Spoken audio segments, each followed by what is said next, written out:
Hello बच्चों, कैसे हैं आप लोग? Good morning. This is Vaikunth Mehra from four education classes Aurangabad and today we are going to discuss the chapter 2, the first chapter of ICSE 10th, that is structure of chromosome, जो कि आपका Selina का दूसरा चैप्टर है। पहला चैप्टर जो है वो तो हम बेसिक है, जो कि सेल का है, वो तो नहीं कवर करने वाले। वो दूसरा चैप्टर है जो कि आपका स्ट्रक्चर ऑफ क्रोमोसोम है। यहाँ से हम स्टार्ट करने वाले, फिर हम सेल साइकिल, सेल डिवीजन, ये सारी चीजें कंटिन्यू करेंगे। तो चलो बिना लेट किए तो स्टार्ट करते हैं स्ट्रक्चर ऑफ क्रोमोसोम। तो बेसिकली हम यहाँ पे ये देखने वाले हैं, क्रोमोसोम की डिस्कवरी देखने वाले हैं, क्रोमोसोम के स्ट्रक्चर देखने वाले हैं, क्रोमोसोम किन चीजों से बना हुआ है वो सारी चीजें यहाँ पे हम डिस्कवर करने वाले हैं, कवर करने वाले हैं। ठीक है, तो चलो विदाउट एनी लेट स्टार्ट करते हैं स्ट्रक्चर ऑफ क्रोमोसोम। तो सबसे पहले क्रोमोसोम क्या होती है, व्हाट इज क्रोमोसोम? तो हमें यहाँ पे कुछ टर्मिनोलॉजीज जो हमें पता करनी पड़ेगी। क्रोमोसोम, क्रोमोसोम क्या होती है? क्रोमो मीन्स क्रोमा से टर्म आया है, ग्रीक टर्म से क्रोमा से लिया गया ये term. Chroma means dark colour body है, एंड जोम मतलब सोमा, मतलब सोम, SOME, जो सोमा टर्म से लिया गया है, दैट इज मीन्स बॉडी। तो मतलब कुछ डार्क स्टेन्ड बॉडीज पाए जाते हैं सेल के अंदर। कहाँ कहाँ पे पाए जाएंगे वो आगे बात करेंगे। ठीक है, तो डार्क स्टेन्ड बॉडी पाए जाते हैं, उसको अपन क्या बोलते हैं? क्रोमोसोम बोलते हैं। ठीक है, तो इसको डिफाइन कैसे करें? This is the condensed structure of chromatin fibres. जो आपके क्रोमाटिन फाइबर्स होते हैं, देखेंगे क्या होते हैं क्रोमाटिन फाइबर। क्रोमाटिन फाइबर के कंडेंस फॉर्म होते हैं कौन? आपके क्रोमोसोम्स होते हैं। ठीक है, तो बेसिकली अगर हम यहाँ पे बात करें कि क्रोमोसोम को सबसे पहले डिस्कवरी किसने की थी, ठीक है, तो discovery of chromosome, this was discovered by Walther Flemming. Walther Flemming कब डिस्कवर किया था इन्होंने? इन्होंने डिस्कवर किया था 1882 में। किसमें डिस्कवर किया था? इन्होंने देखा था जो साल्मेंड्रा का जो लार्वा है, ठीक है, तो वो बहुत रैपिड डिवीजन करता है, क्योंकि कोई भी लार्वा होता है उसे एडल्ट बनने के लिए मेटामॉर्फोसिस होती है, और इस मेटामॉर्फोसिस के दौरान क्या होता है? रैपिड सेल डिवीजन होती है, ड्रास्टिक चेंजेस होने के लिए। तो उस दौरान उन्होंने लार्वा ऑफ साल्मेंड्रा में उन्होंने ये चीज ऑब्जर्व किया था कि उसमें क्रोमोसोम डार्क स्टेन स्ट्रक्चर इनको देखने को मिल रहा था। ठीक है, इन्होंने उनका नाम दिया था chromosome. Chromosomes are the condensed structure of chromatin fibre, right.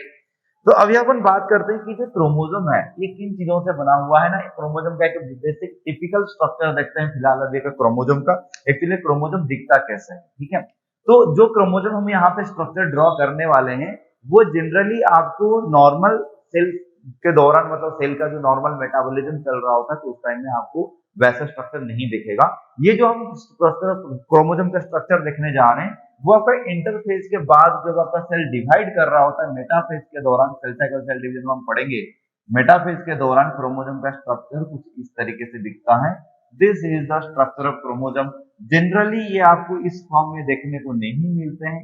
ठीक है, तो ये एक्चुअली अगर हम बात करें एक सेल के अंदर, ये आपका एक सेल है, ये आपका एक सेल है, इसका ये न्यूक्लियस है, इसके अंदर आपको क्रोमाटिन फाइबर के फॉर्म में, थ्रेड फॉर्म में आपको मिलेगा क्रोमाटिन फाइबर।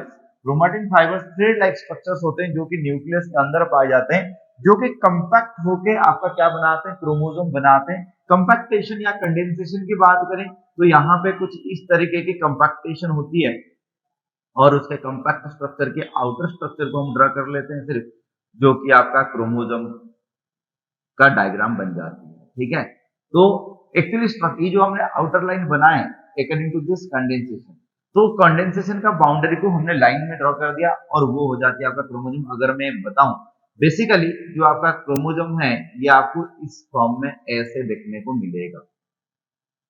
ये होती है एक्चुअली एक क्रोमोसोम का structure when the chromatin fibres are compact और सुपर कॉइल्ड, और we can call these are condensed.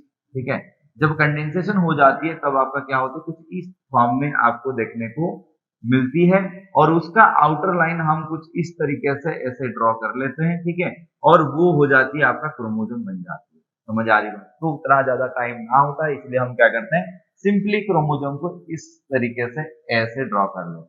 ठीक है, तो इसके अंदर जो जिगजैग पैटर्न में जो आपको दिख रहा है, कंडेंस फॉर्म दिख रहा है, वो कौन है? क्रोमैटिन फाइबर्स ही हैं।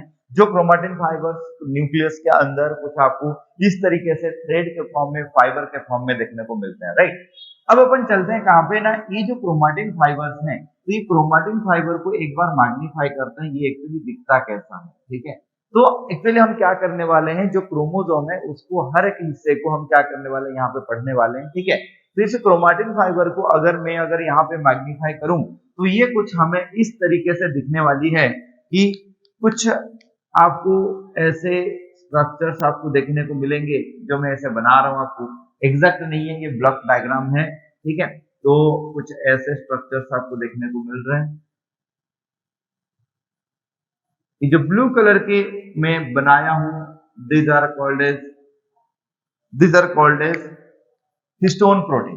एंड ये जो आपको थ्रेड जो ऐसा दिख रहा है, ये एक्चुअली ऐसे प्रेजेंट होती है, राइट। जो आपको ऐसा ये जिगजैग जिगजैग दिख रहा है, that is actually looking like this inside the new chromosome, ठीक है। तो इसमें अगर हम लेबलिंग करें, this is DNA, this is the structure of DNA, that is the nucleic acid, deoxyribose nucleic acid, and the blue colour की जो structure है, that is one type of protein that help in compaction और condensation of this DNA molecule और thread of DNA, that is called as histone protein. तो question यहाँ पे आता है क्या, कि क्वेश्चन ये आता है कि जो आपका क्रोमोसोम है वो किससे मेजरली किससे बना हुआ है, ना डीएनए ने हिस्टोन से बना हुआ है। सिमिलरली अगर क्रोमेटिन फाइबर है, तो क्रोमेटिन फाइबर को अगर हम मैग्नीफाई करें तो उसमें भी आपको क्या मिलेगा, दो स्ट्रक्चर्स देखने को आपको मिल रहा है, यहाँ पे डीएनए एंड हिस्टोन प्रोटीन आपको देखने को मिल रहा है, राइट।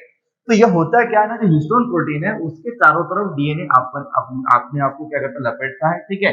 तो फिर इस दूसरे हिस्टोन के पास आती है, क्योंकि अगर यहाँ पे अगर हिस्टोन प्रोटीन नहीं रहेगा तो फिर आपका कंपैक्टेशन ऑफ क्रोमेटिन फाइबर नहीं होने वाला है, जिसको अपन बोलते हैं कंडेंसेशन, या जिसको हम बोलते हैं सुपर कॉइलिंग ऑफ डीएनए।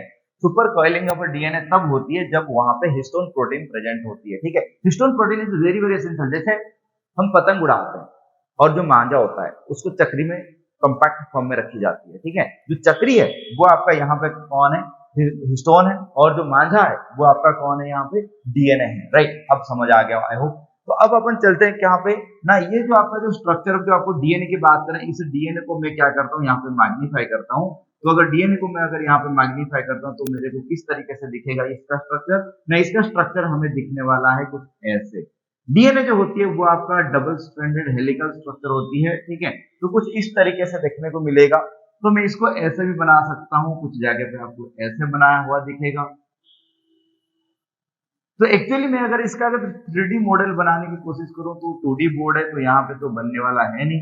तो मैं इसको रियल लाइफ से अगर मैं जोड़ूं, रियल लाइफ एग्जांपल बताऊं, कहाँ पे ये ऐसा स्ट्रक्चर देखने को मिलेगा, तो ये आपको स्ट्रक्चर देखने को मिलेगा बेसिकली जब आपका जो वाटर टैंक होती है, जो कॉर्पोरेशन को पानी टंकी होती है, ठीक है, उसको चढ़ने के लिए क्या होती है कि ऐसा एक स्टेयरकेस होती है, मतलब स्टेयरकेस जो होती है ना, ऐसे घूम घूम के जा रहा होता है, ठीक है, स्पाइरली ऐसे जाता है, ठीक है।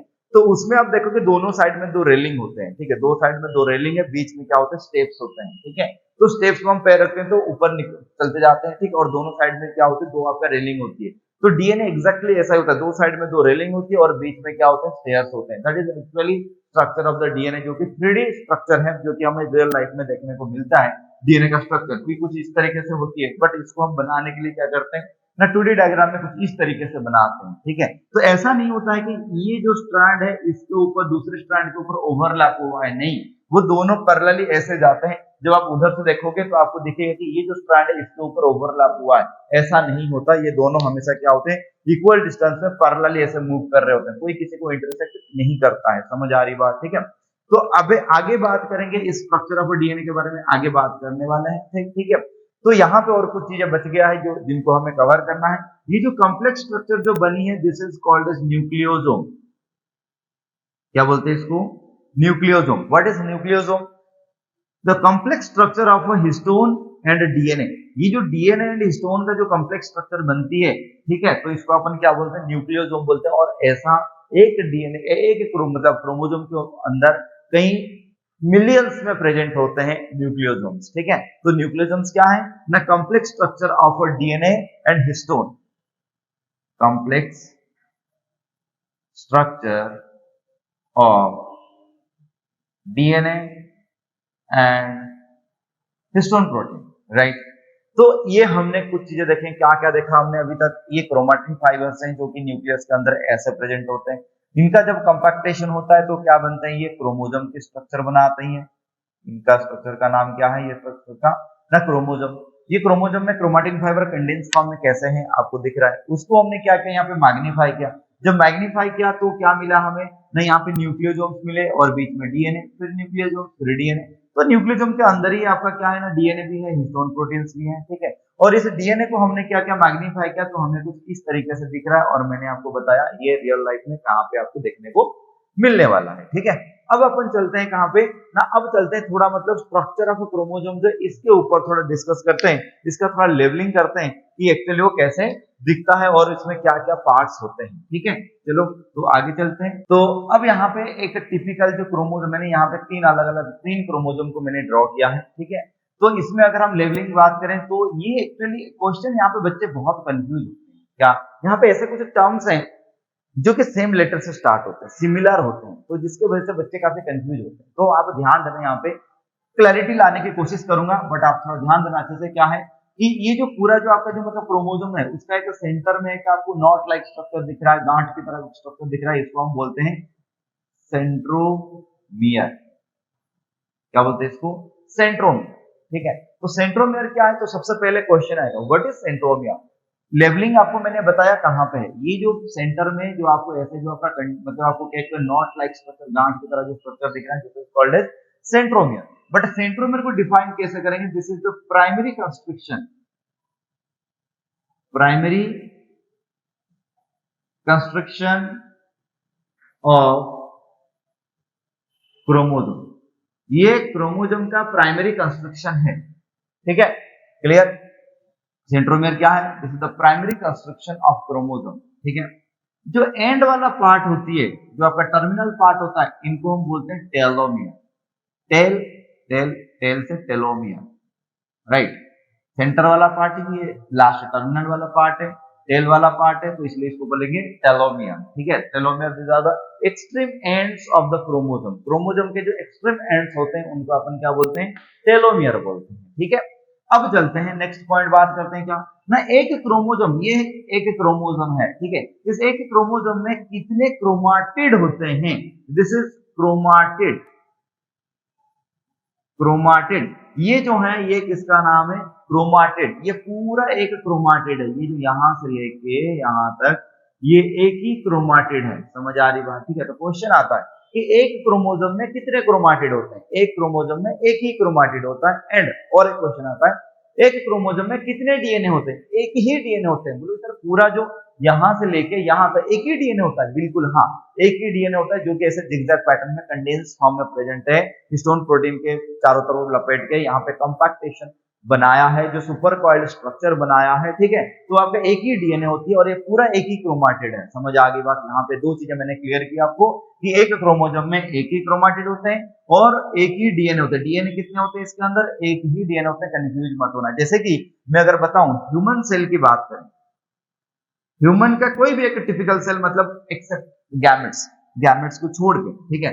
तो एक्सेप्ट गैमेट, गैमेट को छोड़ के अगर ह्यूमन के कोई भी एक सेल को उठाएं तो उसमें क्या होगा, 2n नंबर ऑफ क्रोमोसोम मिलेगा। 2n के लिए हम यूज करते हैं टर्म क्या, diploid. Diploid 2n number of chromosome कितना होती है, 46, और आप बोलते हो 23 पेयर्स।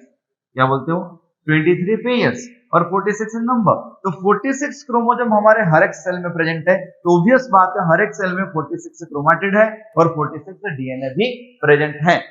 समझ आ रही बात यहां तक, ठीक है। तो ये आपको क्लियर हो गया होगा। नेक्स्ट चलते हैं अपन कहां पे ना, ये जो आपका ये जो this is called as upper arm and this will be called as lower arm. दो आर्म्स प्रेजेंट है यहाँ पे क्रोमोसोम में, एक अपर आर्म प्रेजेंट है, दूसरा आपका क्या है, लोअर आर्म प्रेजेंट है, ठीक है। तो ये जो आर्म्स का जो लेंथ है वो वेरी कर सकता है, ठीक है। जो आर्म्स का जो लेंथ है वो क्या कर सकता है, तो वेरी कर सकता है। तो यहाँ पे length of arms, upper arm and lower arm के आधार पे, तो यहाँ पे टाइप्स ऑफ क्रोमोसोम है, ठीक है। तो यहाँ पे हम बात करते हैं अभी types of chromosome on the basis of length of chromatids, और बोल सकते हैं लेंथ ऑफ आर्म्स, ठीक है। आर्म्स के लेंथ के आधार पे आपको कितने डिफरेंट टाइप के आपको देखने को मिलने वाला है, क्या देखने को मिलने वाला है, क्रोमोसोम देखने को मिलने हैं। चलो देखते हैं।